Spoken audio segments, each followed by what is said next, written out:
So we'll be talking about bringing incremental backups to Kubernetes with CSI Snapshot Metadata Service. So this will be the brief agenda for today. We'll be talking about us and intro to containers, Kubernetes, and storage, motivation and the architecture, demo plus highlights, and QA at the end. So about us, I'm a software engineer at IBM Storage team.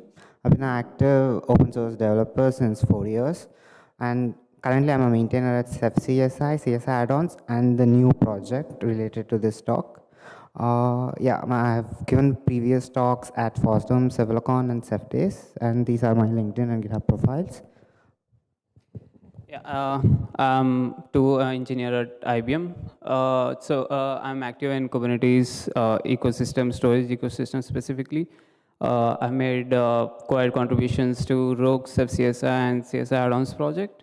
Yeah, and these are my socials to connect. So yeah, we'll be starting out with intro to Kubernetes, containers, Kubernetes, and storage. Can we have a quick show of hands, like how many of you guys are familiar with containers and Kubernetes? Okay, I guess everyone is familiar with containers and Kubernetes. So I'll breeze through some parts of it. So since you're aware of containers and container orchestration, that is like Kubernetes or other lesser known ones, we'll go to the stateless workloads directly.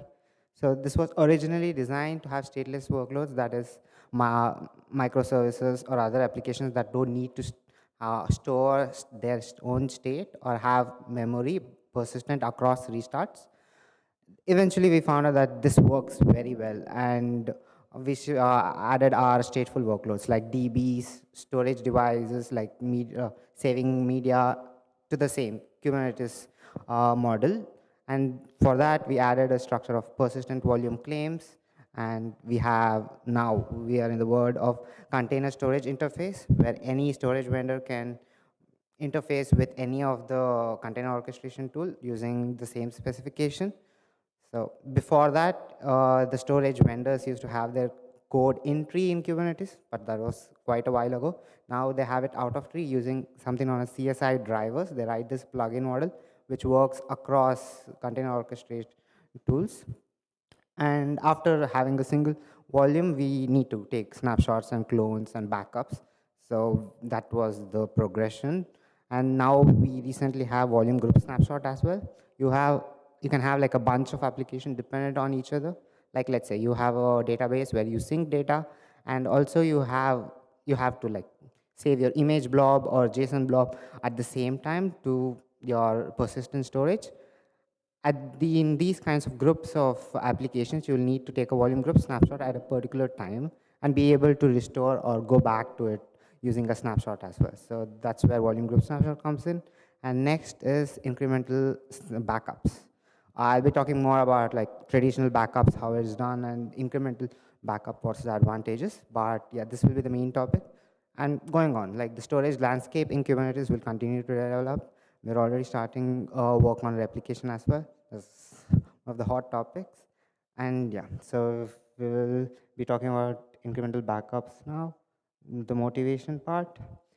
So the problem has been that traditional backup applications either have to scan and back up the entire volume every single time, because they don't know if the user has written 10 GB out of like a 500 GB volume, or they have written complete 500 GB out of 500 GB. So it's a huge waste of resources. They'll have to scan it, then transfer the data, even if it's like zero. Unallocated blocks usually are just zeros. So I will have to do it. So this is the traditional backup mode for most backup applications and storage vendors. Or they have like a storage specific solution. If they know, for example, Ceph, you can do a snap def and figure out which blocks have been allocated or have changed between two snapshots. So a backup vendor can write a specific implementation for Ceph and take backups from that.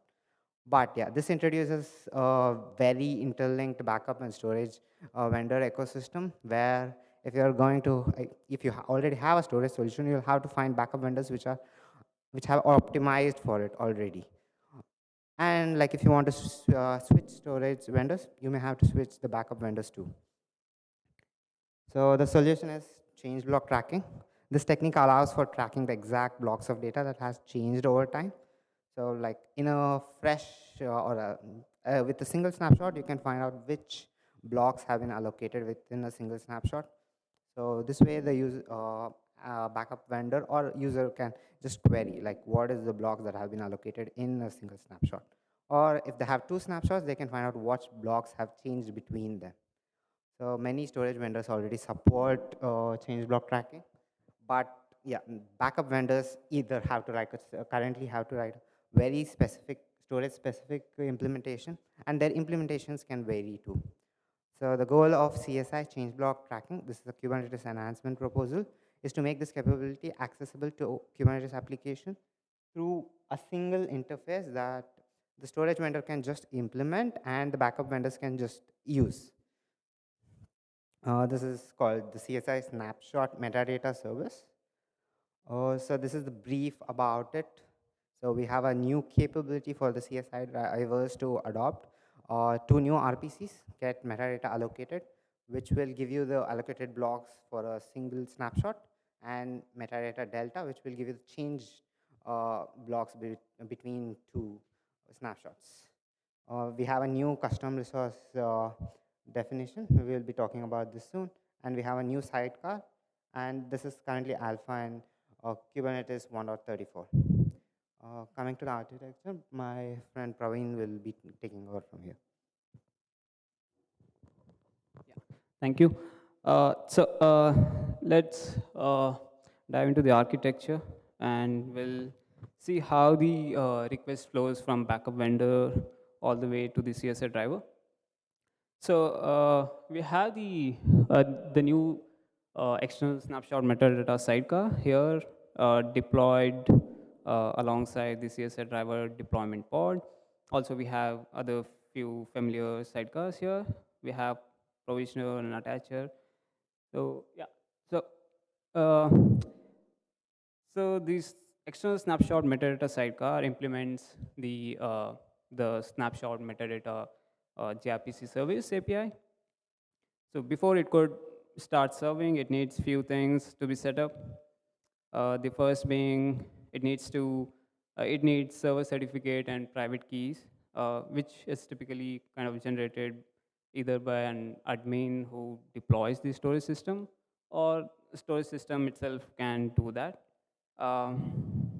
So, and these server certificate and the key are stored in the Kubernetes TLS secret, which is then mounted to the sidecar's pod here.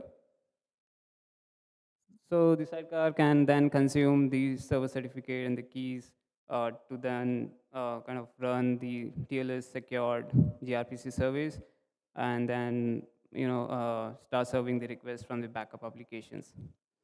And then there's a second resource called Snapshot Metadata Service here, which includes the CS certificate, which was used to sign the earliest certificates that were generated. And then we have the address field, which is nothing but the gRPC service endpoint. So the clients know how to connect to the sidecar, and also the CS certificate, so that it can identify the server's identity, right? So, okay. Now we have the backup application in the picture. Now, before it could start make a request to the sidecar, it should first know whether the CSI driver supports the change block tracking feature. So for that, the backup application queries the snapshot metadata service CR, and the name of the CR is linked, like it is same as the driver name. So you can see here. Yeah, so, and it is cluster scope CR, so it's only one CR per driver. So if the backup application finds that there's a CR, so it means that the CSI driver supports the CBT feature, and it can go ahead and make request. So, but before that, it also needs to generate an security token or a service account token using the Kubernetes token request API, so that it gets a service account token, and it will need to send this service account token as a service has a security token with each RPC calls it makes to the sidecar, so that the sidecar can actually validate its authenticity. So, okay, now suppose let's say the backup application has two snapshots and it needs to find out the change blocks between those so that it can efficiently back up only the change blocks, right? So it has two snapshots and then it makes a gRPC request with the token passed, of course, to the sidecar. Now the responsibility of the sidecar is to validate the token using Kubernetes token review API here. And also it gets uh, is it authenticate, it is valid, and also if to whom the token belongs to, right? So the token review returns the service account, and then it makes a request to the subject access review. Yeah. So this ensures that the service account has the necessary access uh, to the objects, right? So to the volume snapshots or the volume snapshot content or other resources, right? So once it is authenticated and authorized, the sidecar then proxies the call to the to the CSI driver, and then the CSI driver will have its own specific logic to uh, to find out the difference between the snapshots or what blocks have changed, and streams the data back to the backup application through the sidecar. Yeah, so that's all about the architecture, and so we'll have the demo from Rakshith. So yeah.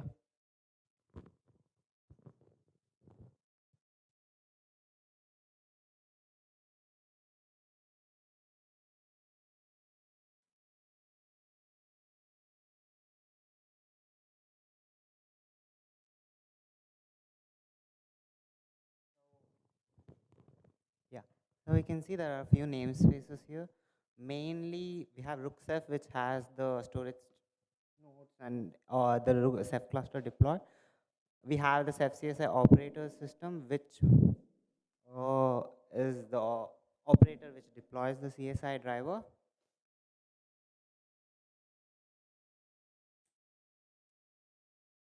So we can see in the operator namespace, we have the controller plugin and the node plugin. Controller plugin takes care of create, delete, snapshot of volumes, whereas the node plugin takes care of mounting the volume. This is a single node cluster. And yeah, so this is the CSI driver name, rbt.csi.ceph.com. So this is very unique, and there can be only one in the cluster with the same name. And being highlighted.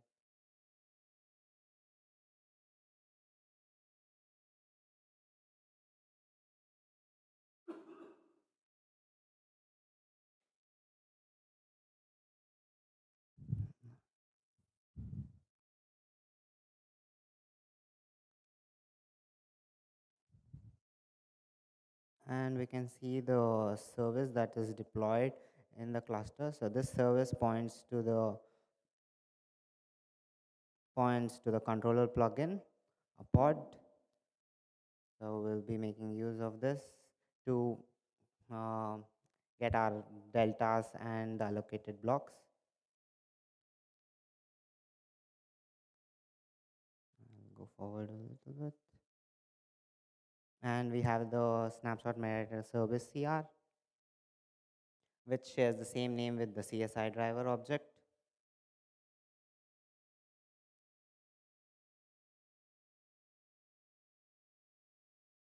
And you can see there is three fields here. The main one is the address that is taken from the Kubernetes service, and we have the audience string, a unique string, and the certificate in this. So we'll be calling it SMS CR from now. So whenever a backup vendor comes and wants to query the change block tracking or allocated blocks, he'll have to find this CR in the cluster first, and then use the audience string to get the service account token.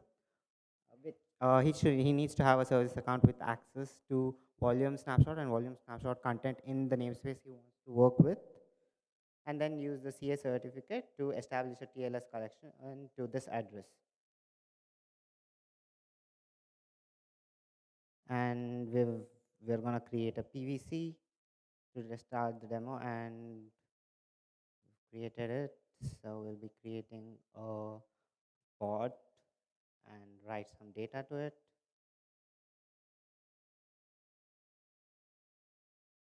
It's being written. Oh yeah. So this is the command to just write like 4 megabytes of data, and then we're just gonna scale it down and take a snapshot, and then restore it.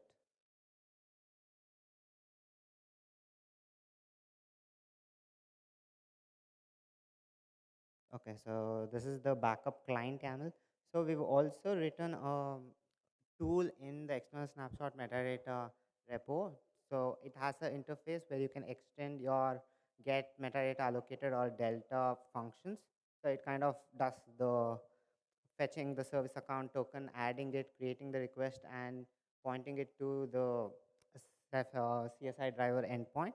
So it takes care of it. You just have to like extend the call to the like back up the data whenever the change blocks come in.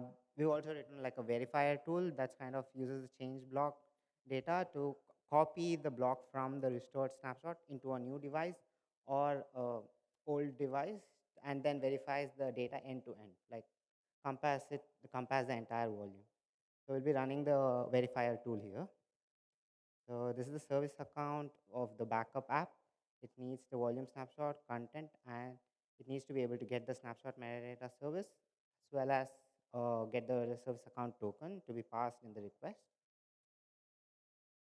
We're binding it. I'll skip a bit ahead. So we're just creating everything: service account, cluster role binding.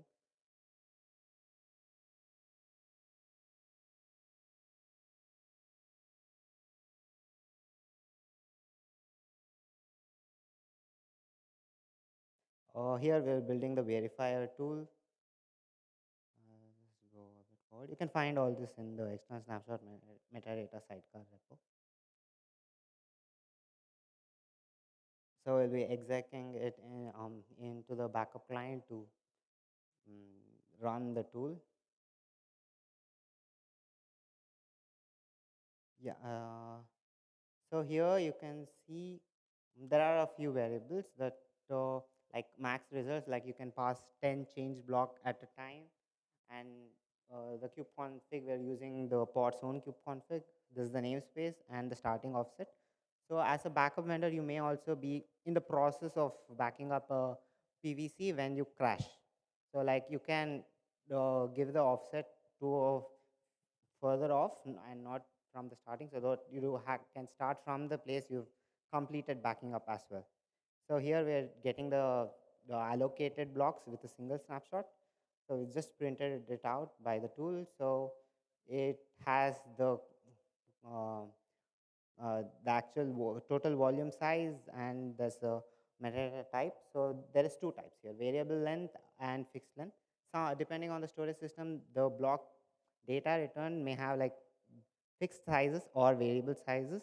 So this indicates it. This is expected to be same in all the responses you get from a specific storage solution. So here you can see the offset is 0, and we've exactly changed 4 megabytes. So this is for the allocated part. So the backup vendor no longer needs to read the entire size of the volume. Here it's 512 MB, but in actual reality, it may be 1 TB, 2 TB, or any amount. But this tool allows, or this interface allows the storage system to expose the data to the backup vendor and efficiently back up only the actual allocated bytes.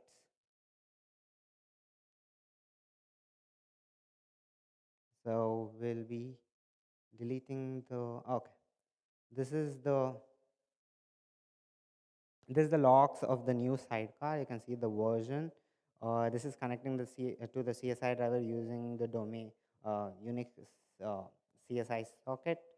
It's probing for readiness, and we have it is getting the capabilities, and we have snapshot metadata service capability here. And if the capability is present, it will go to serving state, and we can see the request has been intercepted. It gets the secret, it gets the volume ID, and then passes it to the CSI driver and passes the result back, the streams the result back to the backup vendor.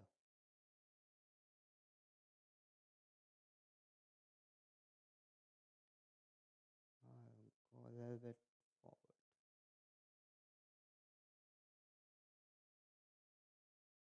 So yeah, this is the help for the tool. Yeah, there was something wrong with the command, but yeah, this is useful. So you can either verify the block metadata of a snapshot or change block metadata between two snapshots.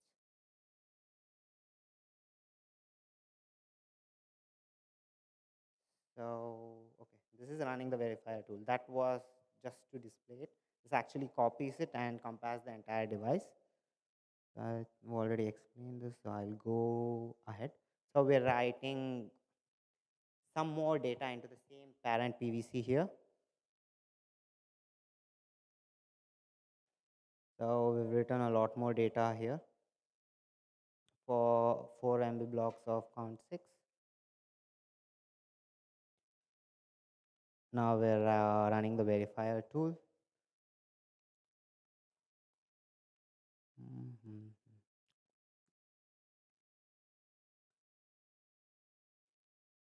Oh,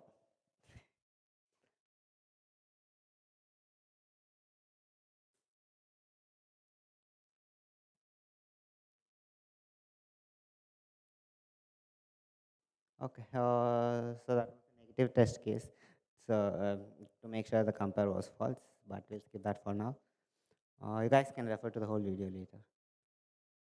So we're writing again to the original parent PVC here with count 2. So we're writing more data to it. And there is seek of 1. So this is the main thing. We should not get the first put 4 MB of data when we go for the delta between the two snapshots. We've taken the second snapshot already.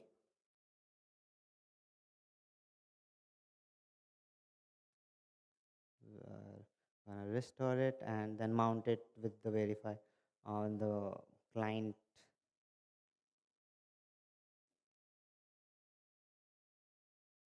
We're getting the executable and then going to the output. So yeah, here we are mentioning two snapshots. One is the previous snapshot, snapshot 1, and the current snapshot. So the diff will be basically between these two. Okay, so this is a positive test case where if we pass the same snapshot, we will not get any delta. And now we are passing the second snapshot, and here we have the delta. So here you can see that the first, the byte offset is 4 MB, so that the first 4 MB was not actually considered. And so there is 4 MB written from the fourth megabyte, and then from the eighth, almost again 4 MB is written. So each storage system may have like different implementations, different objects, the sizes or extents within each volume. So the difference may be varied across storage systems. Some may send like more extents or less extent, but usually the goal is to have not to completely back up the whole image every time or incrementally. So yeah, depending on the storage solution, you may get a bit more range or not less. Less would be a negative test case, but yeah, more or equal range. So here's the request. Skip these parts. Yeah. So this is testing out the starting offset. So we can go further and just get the located blocks within a particular section of the volume.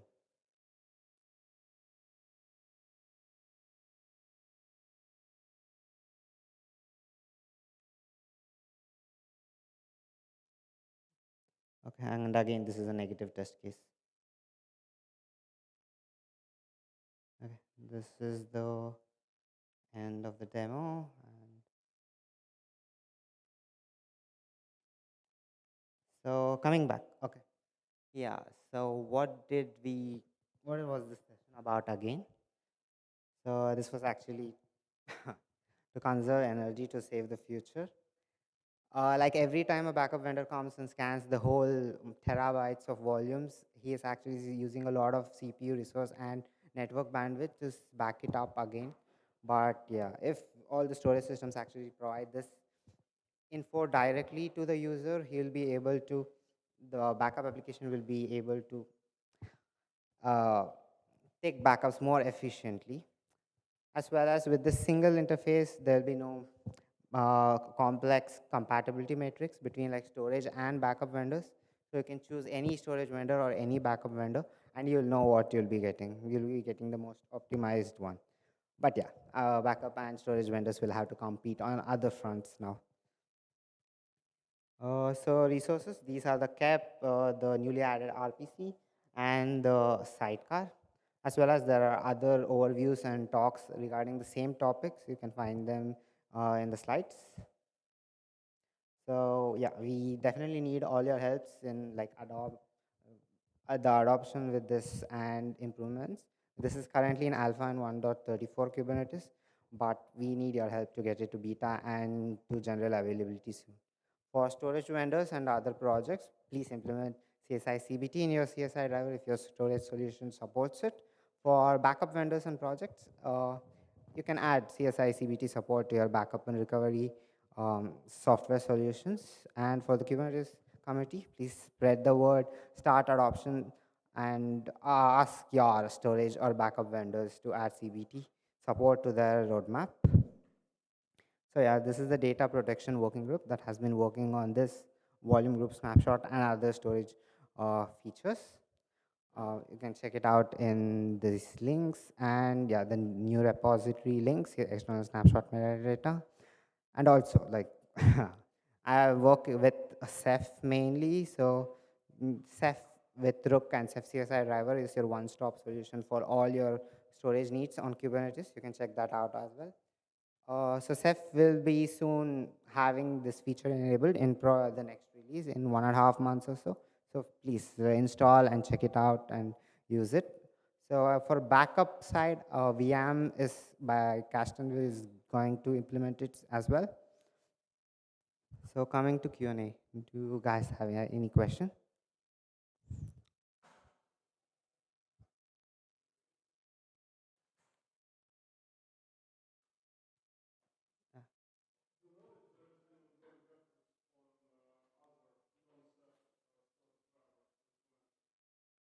So the question is if there's any ongoing efforts by non-Ceph storage vendors to implement CBT. So yeah, vSphere is very much interested. They started looking at it and like bringing up the gaps from their storage solution specific vendors and like trying to bridge it in with our efforts. So vSphere will probably be the next one. And this is kind of for change block tracking, so it is for block volumes. Yeah, in the future we may have changed file tracking too. But we do know that there's a lot of storage systems that support change block tracking, like vSphere. vSphere we've already spoken about. I think there's also NetApps which supports it, but it's not like publicly available or it's under a subscription. But yeah, we eventually expect like a lot more storage vendors to come on. Is there any other questions? On the backup app front as well, I think the backup vendors who are using generic implementations will switch as like storage solutions start implementing CBTS. Do you guys have any other questions? Okay, thanks a lot. Please take a look at the links and you'll see that.